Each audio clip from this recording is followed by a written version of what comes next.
Yang terakhir, ya, kita mengetahui kebenaran, pertanyaannya, apakah kita melakukan kebenaran itu atau tidak? Bandingkan kitab suci Alkitab dengan buku-buku pengetahuan yang ada di luar sana.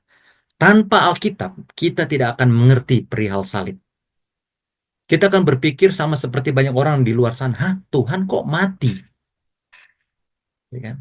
Padahal dalam 1 Korintus 1 ayat 18 sudah dikasih tahu dari sekitar 2000 tahun yang lalu bahwa bagi mereka yang tidak selamat, salib adalah kebodohan. Tapi bagi mereka yang selamat, kalau kita percaya, kita tahu bahwa salib itu adalah tanda kemuliaan, kasih, dan bahkan kekuatan Tuhan. Ya, tanpa Alkitab kita tidak tahu tentang kebangkitan. Ilmu pengetahuan tahunya cuma pada saat orang itu mati, sudah menjadi tanah. Tidak ada lagi pengharapan. Tapi dengan Alkitab kita tahu bahwa ada kebangkitan, ada kedatangan Yesus yang kedua kali. Makanya orang Kristen dibilang, jangan kamu sedih berkepanjangan, menangis begitu rupa seakan-akan tidak ada pengharapan. Ingat, waktunya akan datang, Tuhan Yesus datang segera, dan mereka yang hidup tidak akan mendahului mereka yang hidup benar pada masa hidupnya lalu sudah mati. Tapi kemudian orang hidup yang benar dan orang mati yang benar di dalam Tuhan, mereka akan dibangkitkan dan bersama-sama mereka akan menyongsong Tuhan di angkasa. Inilah kebenaran dalam Alkitab. Ada pengharapan. Dalam ilmu pengetahuan tidak ada itu. Ya, semua kebenaran itu cuma bisa didapat melalui Alkitab. Ya, kalau ilmu pengetahuan, ya kita tua, kita dapat penyakit, lalu kemudian apa? Mati. Sudah selesai. Ya, tapi kalau Alkitab mengatakan bahwa ada pengharapan setelahnya.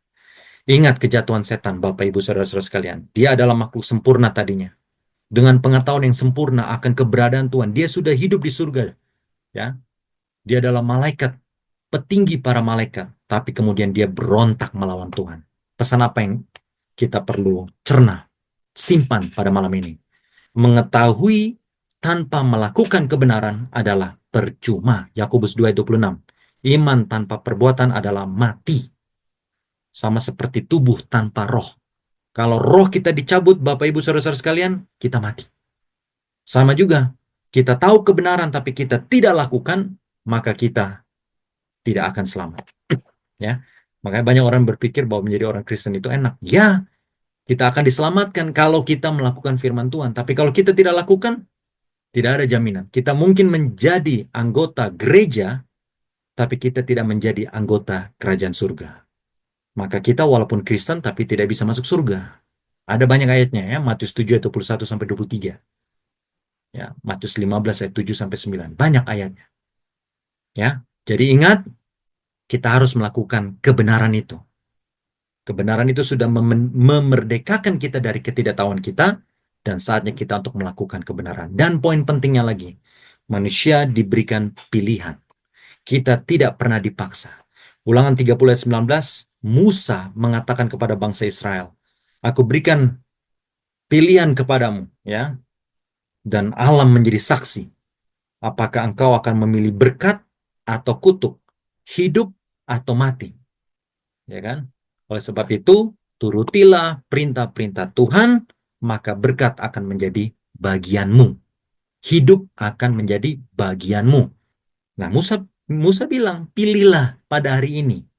Yang mana kamu akan pilih? Berkat atau kutuk, hidup atau mati?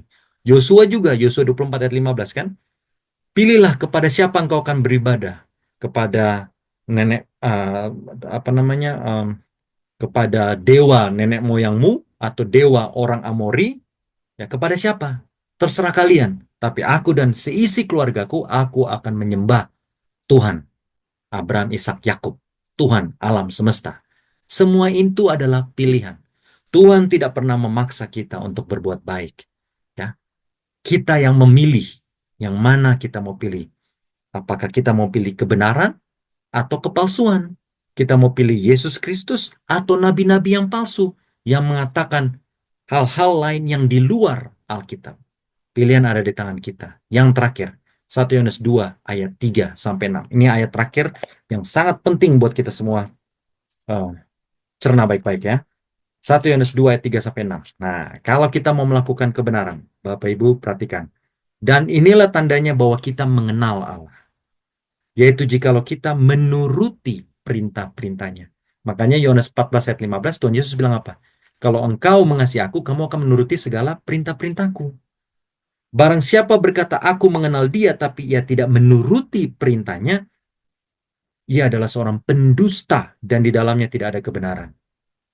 Ya, jadi kalau kita bilang kita orang Kristen, kita mengenal Kristus, tapi kita tidak melakukan perintah-perintahnya, kita adalah pendusta. Ya, ingat perintah-perintahnya, gampangnya kita ingat ada 10 hukum.